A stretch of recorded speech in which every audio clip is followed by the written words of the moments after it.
Hablamos de esa capacidad de escuchar que está activa en los seres humanos, inclusive desde que estamos en el vientre. Vamos a ver esta nota que nos adentra en el tema del día de hoy. La audición y el habla están directamente relacionados, ya que la audición es fundamental para el desarrollo del lenguaje oral y la comunicación. Se aprende a hablar imitando los sonidos recibidos. La voz es el sonido producido y el oído el receptor que permite monitorear lo que se dice, facilitando la corrección del lenguaje. La pérdida auditiva produce aislamiento social, retrasos en el lenguaje, dificultades en el aprendizaje y en ocasiones se hace crítico detectar esta situación a tiempo. Es fundamental realizar controles auditivos, especialmente en etapas tempranas, para asegurar un desarrollo correcto del habla y la comunicación.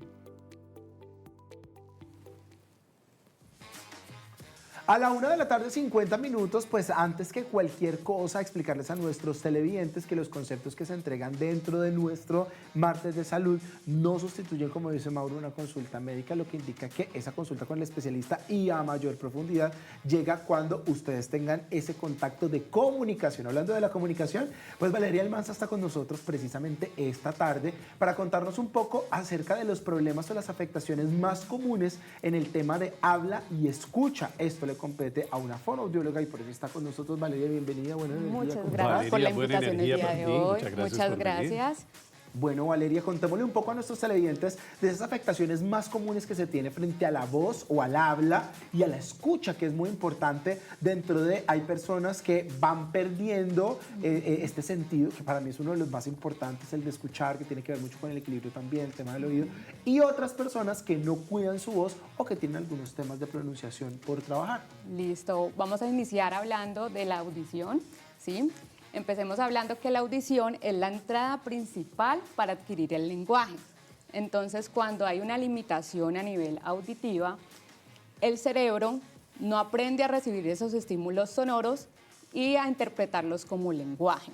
Entonces, podemos ver si un niño tiene limitaciones en la parte auditiva, pues va a tener limitaciones en su vocabulario, en la articulación, a nivel de comprensión, que al mismo tiempo me puede afectar el pensamiento, ¿sí?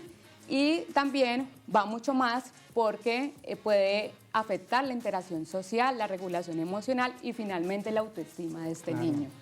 Valeria, cuando nace un niño, y en especial cuando es el primerizo, pues tanto papá como mamá estamos muy pendientes que haya nacido con todos los deditos completicos, que los piecitos, pero ¿cómo se da cuenta uno que un bebé realmente tiene problemas auditivos y apenas escasamente llora o tiene problemas de habla, de comunicación, a esa temprana edad? Perfecto, me encanta esa pregunta.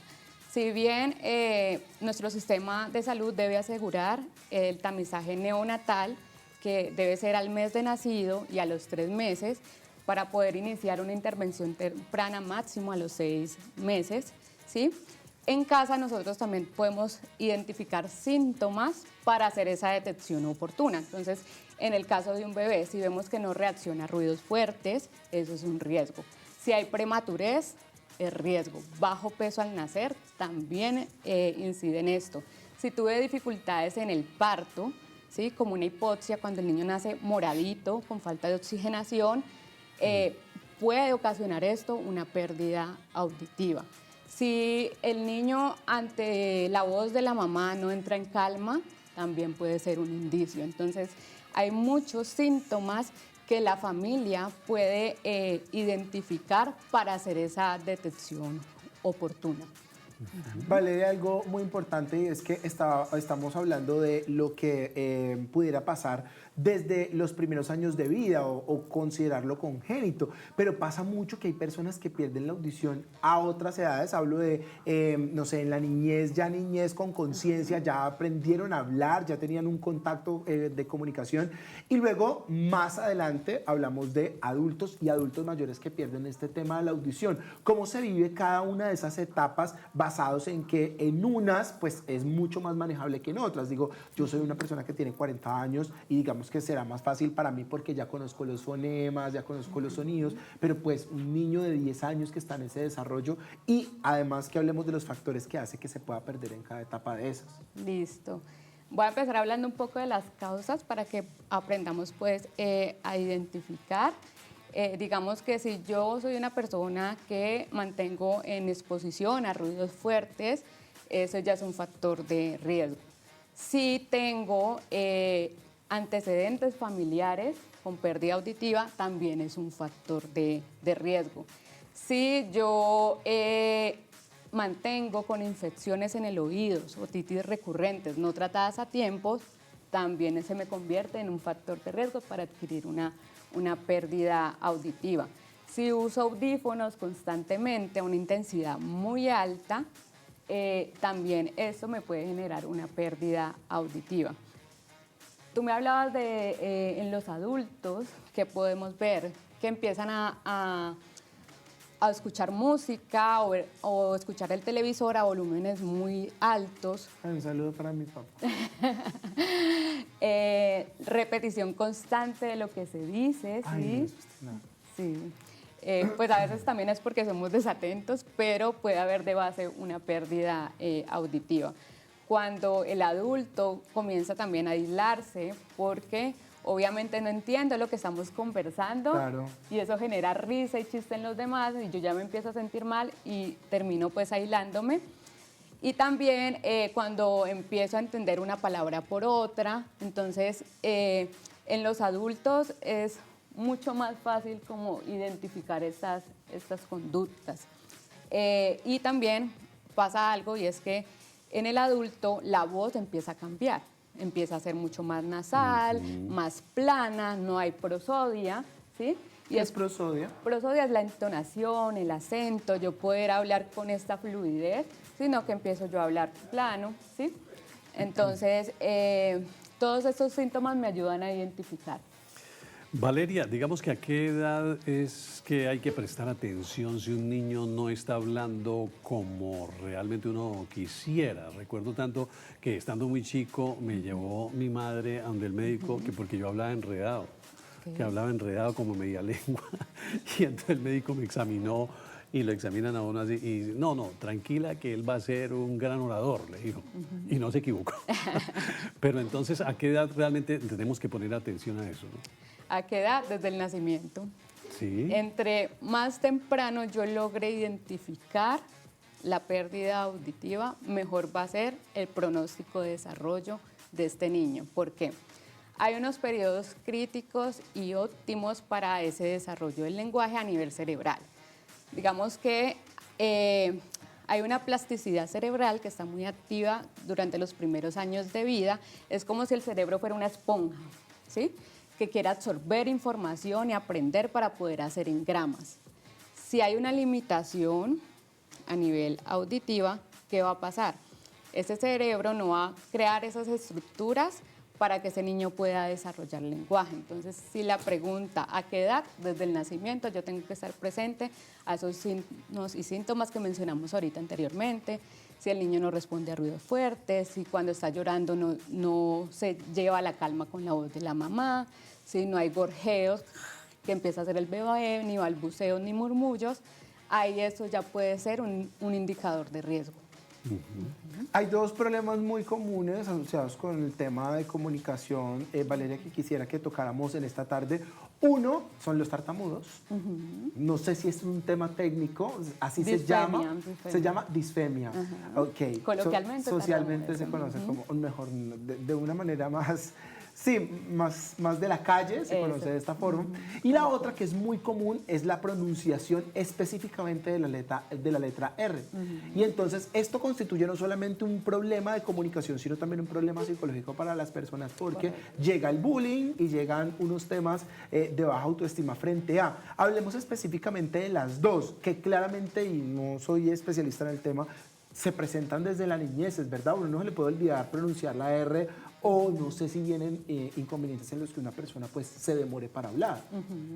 Bueno, vamos a empezar hablando de la disfemia. que coloquialmente se llama tartamudez, que se presenta en los primeros años de vida. En los primeros años de vida se llama disfemia evolutiva, es decir, el niño está adquiriendo su cuadro fonológico, cada uno de los sonidos del habla, y se puede generar esto, y puede ser normal dentro de su desarrollo, pero hay que echarle ojo si esto persiste más de 6 meses, ¿sí? O si uno empieza a observar que hay tensión muscular, es algo a lo que hay que atender, sí. Pero cuando es más allá de los 6 años de edad, ahí ya lo podemos considerar como una disfemia, que es un trastorno en la fluidez del habla. No, y hago un paréntesis ahí porque entonces podríamos decir que James Rodríguez no, esto tiene cura, esto solamente tiene, os digo cura, es que hay una reversión frente a, hay un tratamiento que pueda ayudar. Siempre pongo a James Rodríguez dentro de esto porque uno dice, bueno, pues cuando estaba pequeño quizá uno no lo notaba de pronto porque no había una exposición frente a, pero ya ahorita grande a la hora de interactuar con sus fanáticos y también con los medios de comunicación, pues es claro que sí se le dificulta como la fluidez. ¿Esto tiene un tratamiento que permite eliminarlo? Sí hay un tratamiento, no podemos hablar de una eliminación total, pero yo puedo matizar y enseñarle al paciente a manejar tanto los signos y síntomas que esto no sea tan notorio, porque la disfemia es un trastorno en la coordinación del aire y la parte motora del habla. Entonces, como no hay esa coordinación, yo puedo presentar repeticiones silábicas y bloqueos, ¿sí? Entonces, si yo le enseño técnicas al paciente, él puede lograr manejar esto y pasar desapercibido, ¿sí? Pero también hay que tener en cuenta que la tartamudez o la disfemia tiene un componente grande a nivel emocional, ¿sí? Entonces, si esto no es tratado desde la parte psicológica y emocional, apoyado desde la terapia de fonoaudiología, no podemos ver avances en el paciente. Por lo menos en niños, cambios tan pequeñitos que se cambió de jardín, la separación de los padres, ¿sí? Estos son procesos que pueden generar una disfemia en el niño. ¿Listo? Viene la pregunta entonces, ¿cómo nos estamos dando cuenta o nos podemos dar cuenta que estamos perdiendo el oído, que ya comienza a haber deterioro auditivo? Estas son las señales de pérdida del oído que nos presenta Fernanda Gómez en un minuto. A veces no es que los demás hablen bajo, es que estamos dejando de escuchar bien. La pérdida auditiva puede ser silenciosa y peligrosa, pero aquí te van señales de alerta para que estés atento. 5 señales en las que podrías estar perdiendo la audición. Número 1, le subes el volumen al celular y al televisor cada vez más y aún así sientes que no escuchas bien. 2, pides que te repitan las cosas constantemente en una conversación y aún así sigues no escuchando bien. 3, te cuesta entender cuando hay ruido alrededor, como en restaurantes, como en la calle o en simples reuniones. 4, confundes palabras parecidas y terminas respondiendo nada que ver. 5 y la más incómoda, escuchas zumbidos y zancuditos en el oído y solo lo sientes tú. Si te identificas con estas señales, no las dejes pasar. Cuidar tus oídos hoy es escuchar todo mañana. Pues tiene mucha relación lo que nos acaba de contar Fernanda con lo que hablábamos anteriormente con la doc. Es muy común cada vez que las personas por el uso excesivo de audífonos, pasa que uno está en el gimnasio con ellos, las llamadas antes uno les contestaba normal, de hecho yo prefiero hacerlo en altavoz que pegarme el teléfono como ahí en el oído, pero tienen su consecuencia frente a estos procesos y es muy importante que guardemos este contenido que Fernanda nos compartió. Doc, cortamos allí un momentico porque faltaba otro tema que es muy importante dentro de ahí, es el tema de pronunciación, que también está asociado con los problemas de comunicación o de habla como tal. Esa pronunciación de la letra R con R cigarro que se convierte en un karma para muchos niños, pero no solamente esta, sino que hay otras, hay niños que dicen, no sé si es verdad, Doc, que tienen el frenillo muy corto o muy largo y entonces por eso no pueden hablar muy bien. Hablemos de ese problema. Bueno, cuando hay una dificultad en la articulación, específicamente de este sonido, que es la R o la R, lo llamamos dislalia. Si es, Dislalia. Ajá. Si es solamente ese sonido, es dislalia simple, porque es uno solito. ¿Qué puede pasar? Uno, el frenillo corto, que se arregla quirúrgicamente. Ah, tiene solución. Ajá. Pero debe ser acompañado de un proceso fonoaudiológico porque la lengüita estuvo mucho tiempo anclada en base de boca, entonces para volver a elevarse y poder articular, pues es una lengua que está en bajo tono muscular. Entonces necesita de un entrenamiento para volver a coger fuerza y adquirir nuevamente la Hay que articulación meterla al de ese gimnasio. sonido. Hay que meterla al gimnasio, sí, la lengua es un músculo más que se debe reentrenar. Pero hay niños que no tienen frenillo corto y tampoco la pronuncian. Entonces esto también puede ser por otras causas. Un niño que es respirador oral, lengua en base de boca, no puede elevarla para sacar la R. Niño con dificultades en la coordinación fonorrespiratoria, no tiene el aire suficiente para hacer esa vibración, ¿sí? O sea, no coordina bien el aire para poder hacer vibrar la lengua. O simplemente hay niños que auditivamente, así no tengan un problema de audición, sino más desde conciencia fonológica, cómo suena ese sonido, no ha logrado adquirir el patrón de ese sonido. Entonces, por eso es importante que acudan a fonoaudiología para saber cuál es la causa de que no articule este sonido. A propósito de eso, doctora Almanza, entonces, ¿cuándo sería el momento recomendado o indicado precisamente para lo que usted dice, para acudir al fonoaudiólogo y revisar todo esto? Si hablamos específicamente de este sonido por proceso de desarrollo tiene un tiempo de 5 años a 6 años. Si a los 6 años el niño ya no articula este sonido, ahí ya es una bandera roja y debo acudir al fonoaudiólogo. Para lo que hablábamos ahorita de la disfemia, así sea una disfemia evolutiva, es decir, que está dentro del proceso de desarrollo, que sabemos que puede ser normal, es necesario ir monitoreando esto con fonoaudiología porque puede que pase o se quede. Entonces siempre es importante consultar. Doctora, hay muchas creencias populares asociadas con que pues, los niños hablen. Entonces, cuando estábamos planteando ese tema en la investigación, me encontraba con que, por ejemplo, le voy a decir 3 cosas muy comunes, usted me va a decir si es falso o verdad.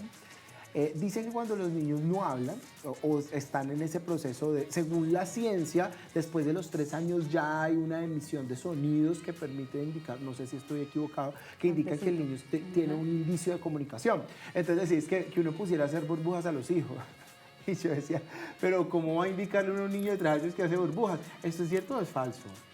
A ver, una cosa es el lenguaje y otra cosa es tener dificultades a nivel de habla, de articulación, ¿no? Si bien hay algunos ejercicios como soplar, pueden ayudarme al fortalecimiento de algunos músculos, pero esto no va a solucionar el problema de habla y el lenguaje. Yo quisiera como dar un mensaje. Siempre que hay un retraso en el desarrollo del lenguaje, lo primero que se tiene que descartar es la audición, ¿sí? Okay. Si la audición sale bien, pues habría que descartar cuál es el otro causante, ¿sí? Porque puede ser factores a nivel neurobiológico, factores ambientales. No directamente asociados ahí con el oído, que muchos... Psicológicos también, ¿no? Psicológicos también, a nivel socioemocional. Pero lo primero que se tiene que descartar cuando hay un retraso en el desarrollo del lenguaje es la audición. Doctora, ¿qué hay de cierto del chocolate con el ojo de vaca? Esas son prácticas ancestrales, pero digamos que conociendo de base la parte anatómica y funcional que hemos hablado el día de hoy, sabemos que cuál es la entrada principal para el proceso de lenguaje, es la audición. No hay ojo de vaca que pueda con eso. No. Lo digo porque no lo encontramos como dentro de la investigación. Ahí estaba esto, soplar bombas, que muchos niños nos pueden a soplar bombas, pero ya nos acabas de aclarar. Y lo de hacer burbujas, entonces el chocolate, ay, no es mal, nunca me dieron chocolate con ojo, pero eso sí es muy común, en este país específicamente es muy común, Claro, para que el niño a nivel suelte la lengua. cultural. ¿Soplaste bombas? No. Uy, de hecho, sí hay cosas que me fastidian la vida, soplar bombas. No me gusta. Bueno, doctora, ¿qué hábitos ayudan a niños y adultos a cuidar la voz? A cuidar la voz, bueno, la hidratación, ¿sí? Mantener hidratado y lubricado nuestros pliegues vocales, no hacer transiciones entre bebidas muy calientes y frías, ¿listo? Si las puedo tomar a temperatura ambiente mucho mejor, hacer descansos y reposos de voz, no hablar a intensidad tan alta. No ¿sí? gritar. No gritar, yo no necesito gritar, con que yo module bien puede llegar el mensaje a las demás personas. Y esas serían como las recomendaciones más básicas que se pueden tener. Doc, mira que uno cuando está pequeño pues es básicamente lo que su círculo le entrega, ¿no? Entonces pues como hablan en la casa, habla la persona, habla el niño que está en ese proceso de formación. Y yo agradezco que crecí en un hogar en el que pronunciaban perfectamente taxi y no decían taxi, por ejemplo. Y creo que esto tiene mucho que ver con los temas de comunicación cuando grandes, y no sé si tienen corrección, o en este tema de la dicción, que así se llama esta línea dentro de la fonoaudiología, pues pudiera trabajarse de adulto, porque uno dice, bueno, pues esta persona ya 50 años dijo taxi, pues el año 51 no va a decir taxi. Esto tiene corrección. ¿Cómo podemos reeducarnos basados en que la dicción sí es necesaria? Porque además que tenemos el compromiso de educar a otras personas con cómo somos. Correcto. Cuando hablamos ahorita de las causas, de las dificultades del lenguaje y del habla, mencionaba yo que habían factores ambientales. Dentro de esos factores ambientales es lo que el medio me puede dar a mí. Si yo tengo malos patrones de articulación, pues yo voy a articular mal. Es cierto. ¿Sí? Un adulto también puede acudir al fonoaudiólogo para reentrenar estos patrones y organizar ese patrón neuromotor y que vuelva a pronunciar de manera adecuada. O sea, sí se puede corregir. Perfecto. ¿Cuánto podría durar, doctora, un proceso de terapia del lenguaje? Esa pregunta no tiene respuesta porque depende de cada persona, de la causa, ¿sí? Y del compromiso que tenga con su proceso de rehabilitación. Porque digamos que como el ejemplo que poníamos ahorita, de la lengua, que es un músculo que se entrena, que él hacía el chiste del gimnasio, pero es real. Digamos que tú tienes una sesión de terapia una vez a la semana que dura 30, 40 minutos. Entonces, tú tienes que ir a replicar eso en casa para que ese músculo gane fuerza y puedas realizar la praxia y el patrón correcto para la articulación que se necesita. Entonces, ahí depende también de la persona, si es niño, del compromiso familiar para tener unos resultados óptimos. La felicito porque no tenía respuesta, pero me la respondió.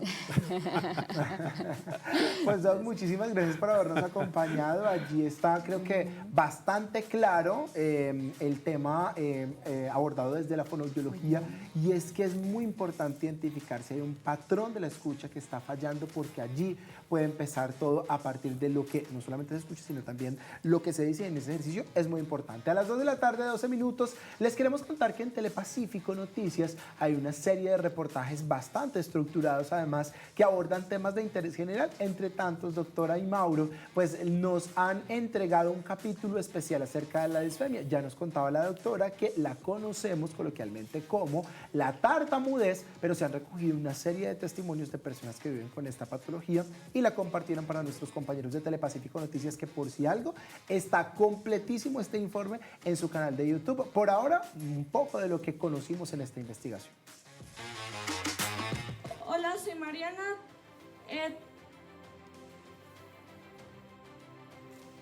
Tengo tartamudez y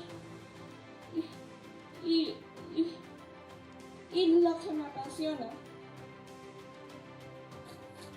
Que soy una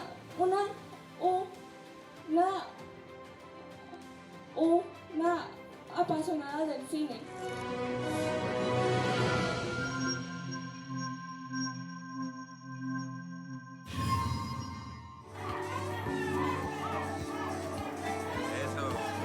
Hay mucho estigma alrededor de la tartamudez. se piensan que son personas que no tienen capacidad inclusive mental, cognitiva, lo cual es totalmente incorrecto. Es una característica del habla que también tiene muchas causas neurofisiológicas. Yo tartamudeo desde que tengo conciencia. Desde que yo soy consciente tengo la tartamudez. En mi casa dicen que alguna vez copié a un chico o a alguien que tartamudeó en el colegio y me quedé así. Ya uno ahora sabe que ese es uno de los mitos de la tartamudez. La tartamudez no se pega por copiar ni por arremear a nadie, es algo con lo que se nace.